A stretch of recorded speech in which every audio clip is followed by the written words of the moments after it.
about to continue the subject of harmony on the fingerboard. And the last time that we talked about harmony, we were dealing with triads. And I'd like to continue with some more information about triads. However, some might think, well, triads, isn't that sort of going back to first grade with harmony? But that's not necessarily so. Just as a reminder, I might demonstrate something. If I were to play a fancy sounding chord like C major 13th augmented 11th, if we took a careful look at it, it's just one triad stacked on top of another. Here's the bottom of the chord itself. There's the C triad. The next triad would be an E minor. The next triad would be a G major. And then the next triad would be a B minor. And then finally a D major. So, in playing a C major 13th augmented 11th, that's what we're doing. Now, if I were to take advantage of what I just said, sometimes if I wanted to play just the 7th, I can play a closed voicing C major 7th. But by the same token, if I just played an E minor triad and added the 7th to that, I have, as it were, a C major 9th. And then if I started from and play this now, I have a C major 9 with an augmented 11th. And so sometimes when I'm playing a 9th, I might just play a C root and this G major triad, and now I don't have all the notes, but I've got a C major 9th. Then if I play the B minor triad and add the C to the bottom, now I have a C major 9th with an augmented 11th, and in this case I can add the 3rd. And then if I play the D major with a root on the bottom, now I have a C major 13th augmented 11th, now only the root. However, if I were to play this and play the 3rd and the 7th with it, now I have, now I have a C major 13th, augmented 11th, with stacking those triads. Something similar can be done with the minor. If I play C minor, and incidentally, did you notice how the triads alternated? Major triad, minor triad, major triad, minor triad. Well, now when we do the minor, it's minor, major, E flat major, G minor, and then B flat major, and then D minor. So if I wanted to play C minor 13th, then I have a C minor triad, and then stack an E flat major triad on that, then a G minor on that, and then a B flat major on that, and then a D minor. Then what we end up with, I'll just go to the final chord. So there's a C minor 13th with the 11th and the 9th. But the whole point is I just continue to stack triads, one on top of another, in order to be able to form these more embellished chords. If I had a dominant 7th, now that would be a C major triad, and then an E diminished, and then here a G minor, and then if I'm going to add the augmented 11th, that would be an augmented, and then a D major. And so if I stack all those together, I get C 13th augmented 11th. So my whole point is, we'll come back to more embellished chords as we continue down the road, but I just wanted to draw attention to seeing the fingerboard in terms of triads that can be very helpful. So before, when we started and I played a major triad like so, a second inversion, one of the things that we can do is to make the chord sound a little fuller by doubling one of the notes. So whatever the top note is in the voicing, you can always add that note an octave lower. So here I have G, C, E. E is the top note, so I'm going to add the E below. So now I have a C major chord. It's not a seventh chord, just a triad, but it sounds fuller because I was able to double one of the notes. Now if I had just a root position C major triad, now the top note is a G, I can add that. Once again, I have a little fuller sound because of doubling one of the notes. If I play a first inversion with a C on the top and double the root, because the root is the top note, once again I have a little fuller sound, and then the second inversion again, here G, C, E, top note being E. So you can do that with each of the triads that we discussed before. Here on the second set of three, here's the first inversion. The top note is a C, I'll double the C below. Then here's a second inversion, G, C, E, top note's an E, I'll add an E on the bottom. Root position, top note's a G, and I'll add a G. And then again, first inversion, top note's a C, I'll add a C. And then one more time, if I were playing a root position on the third set of three and double the G, that gives me that sound. Now if I play the first inversion, E, G, C, the top note's a C. Now, in each instance, and here this is the second inversion, G, C, E, I double the E. And once more, if I were playing this root position, I could double that fifth on the bottom. But the whole point in all of that is that you can get a little fuller sound out of the triad by doubling the notes, and it doesn't necessarily apply to just majors. If I played like a first inversion minor here on the second set, then I can add a C below that.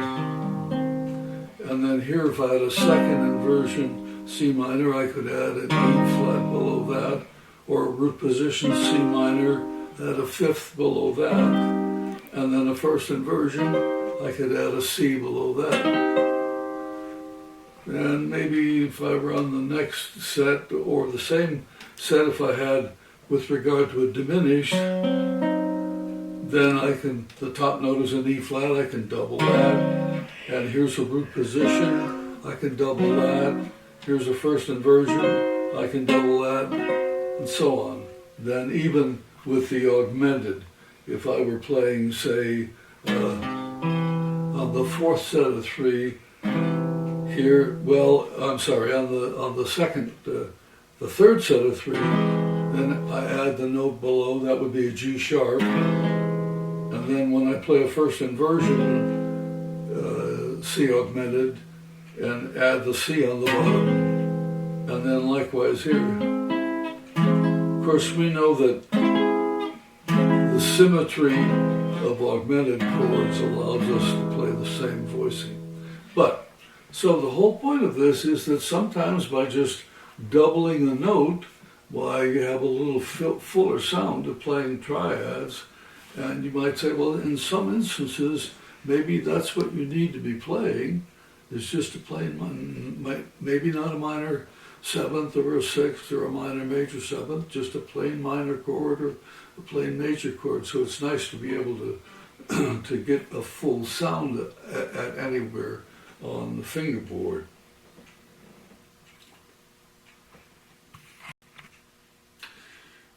We'll recall that in the last time we talked about harmony, we were talking about the cycle of fourths, cycle of seconds, cycle of descending thirds, and we were doing everything with parallel block.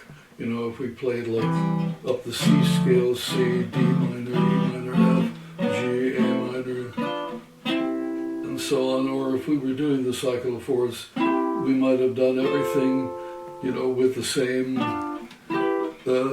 voicing each time, and we certainly need to know that full well.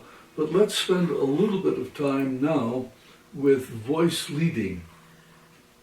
Now, many of us have probably heard that term.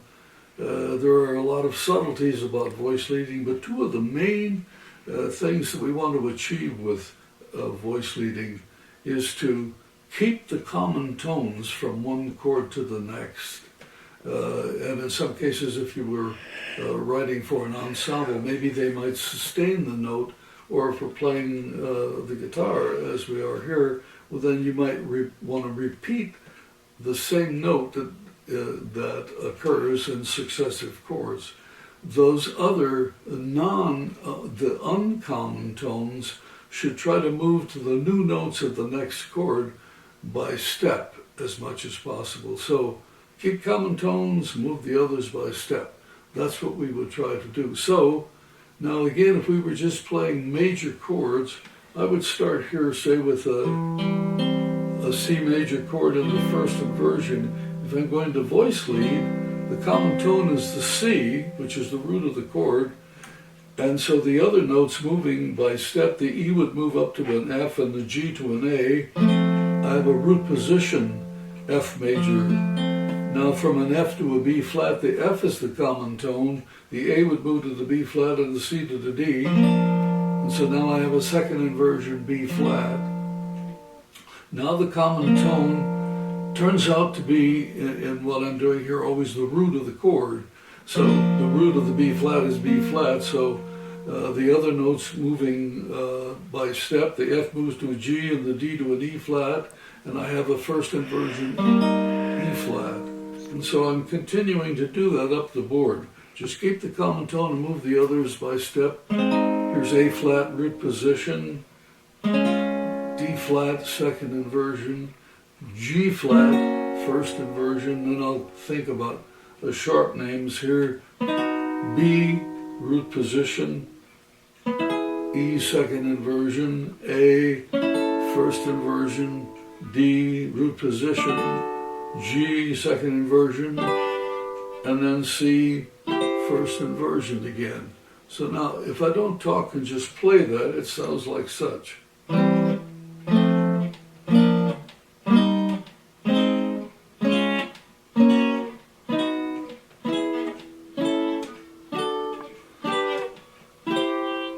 So that's with just major chords. Now the same thing could be done with minor chords.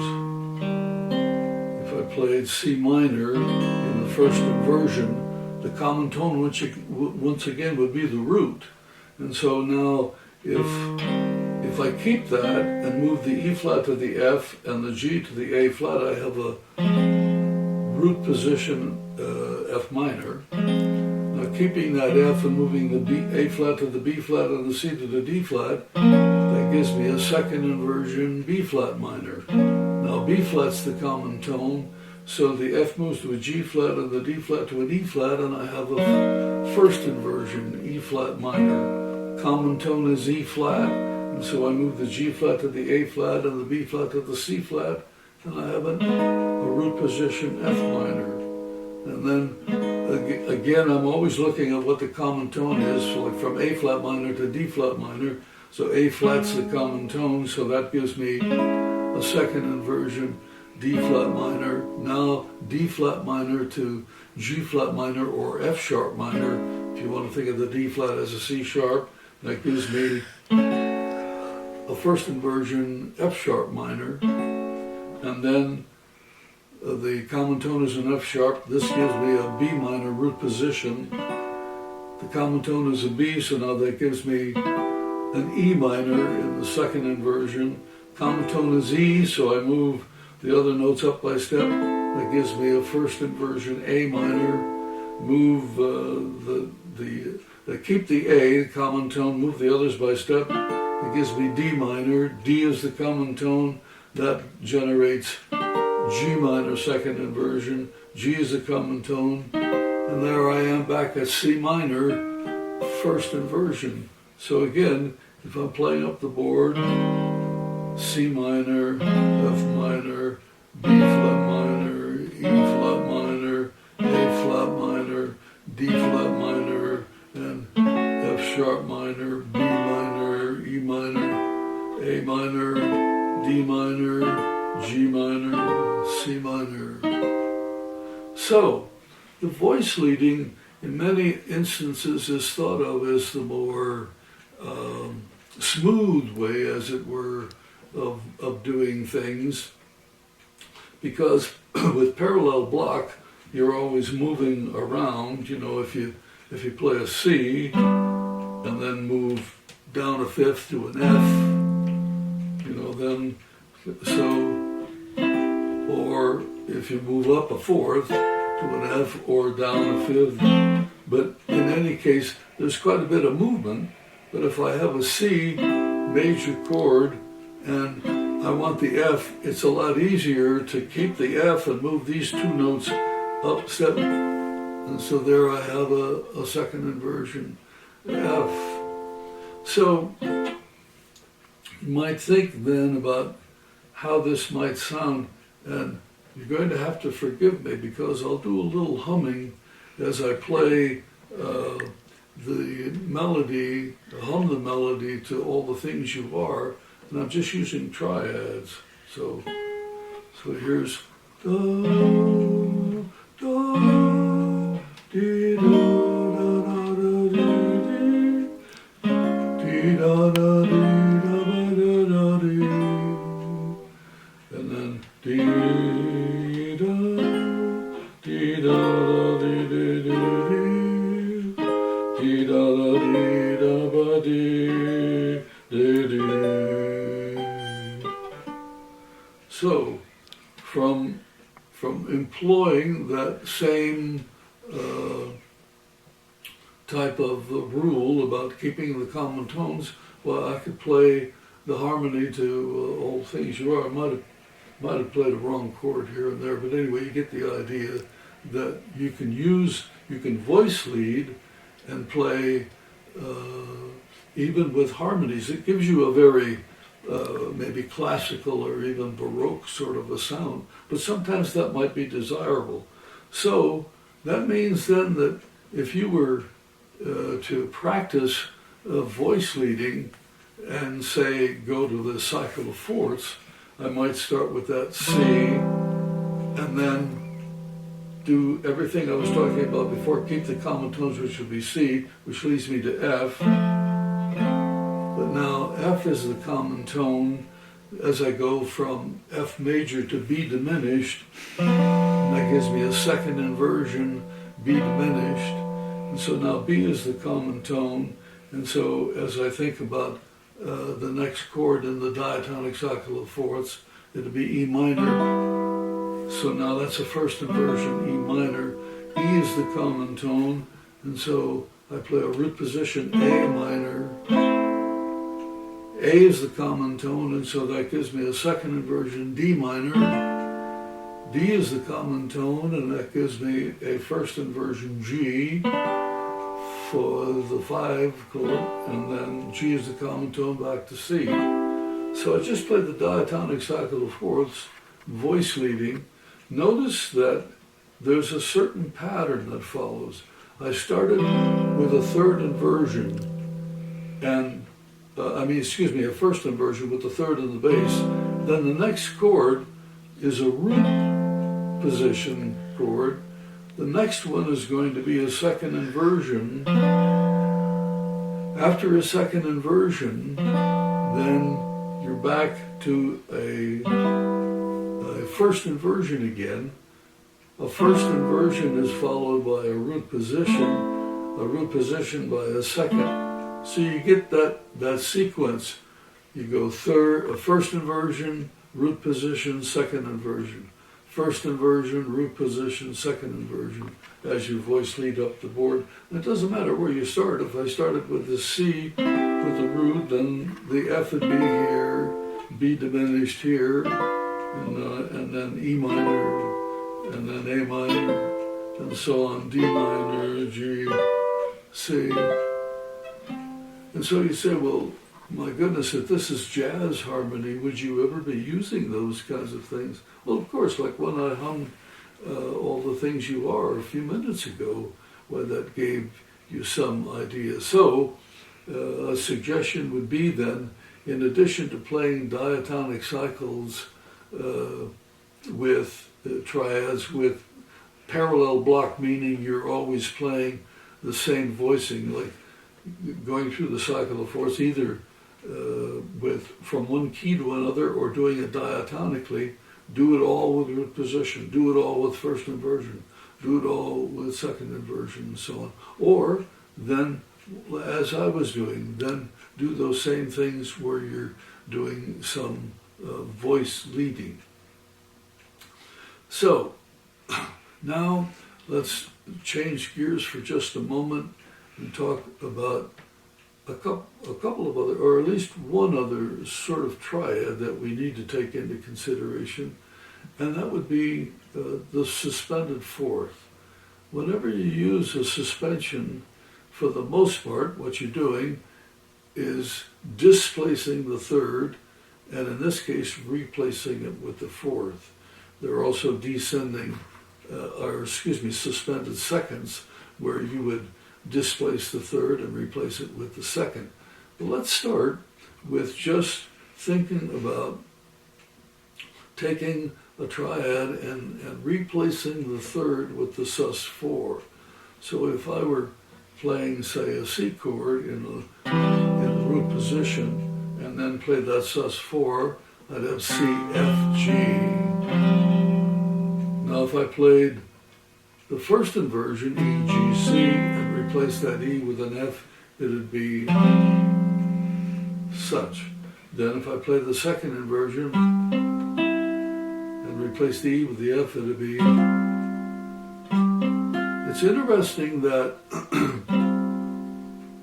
when you get involved with triads with the suspended fourths, now suddenly you're getting into intervals that are thought of as being very modernistic in terms of chord voicings, namely the stacking of fourths or the stacking of seconds together, or some sort of combination. Because see what I just did, when I played the root position, I played a fourth and a second. When I played the first inversion, I played a second and a fourth. When I played the second inversion, they were all fourths. G to C, C to F, and then of course back here. So these are sus4 chords, which can be very useful in many instances. Now if I did this, that was on the third set of three. If I used the second set of three, it would sound like such. And then if I play the second inversion, here's the plain second inversion C triad, here's sus4. So again we have those stacked fourths, and then here's a root position, and so that gives me a fourth and a second. And then if we were back to the third inversion, it would be a second and a fourth. So those are the sounds of the sus4 here and here and here and here. And incidentally, when you're practicing any of those triads, or for that matter, any kinds of chords, it's good to both play them with the pick, where you try to use the backstop kind of a technique. It's a rest stop that you achieve when, if I'm playing those three notes, or let's say I'm playing the second inversion sus4 of a C major, I want to bring my pick against the first string so that I get a uniform sound as much as possible. So that the melody, the top note that you're hearing, always sounds very distinct.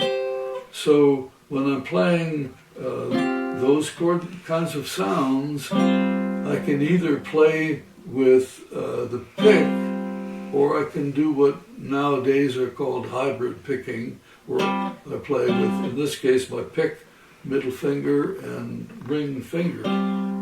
So if I took those sounds that I was just playing and, say, applied them And incidentally, when you're playing a sus4, if you've displaced the third, you don't know whether the original chord was a major or a minor.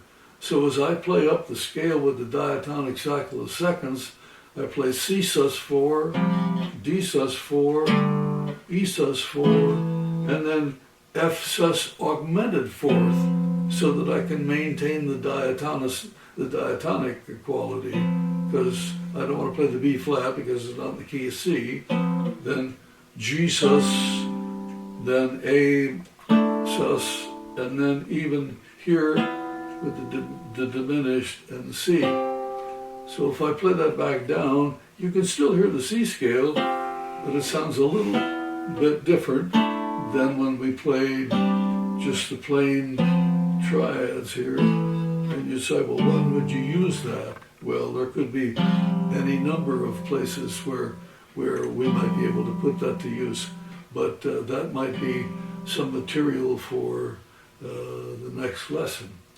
So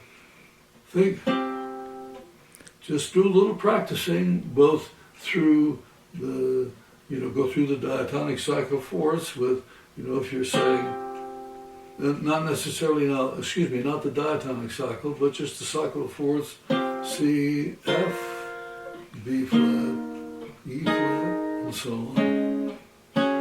So anyway, that gives us some material to think about.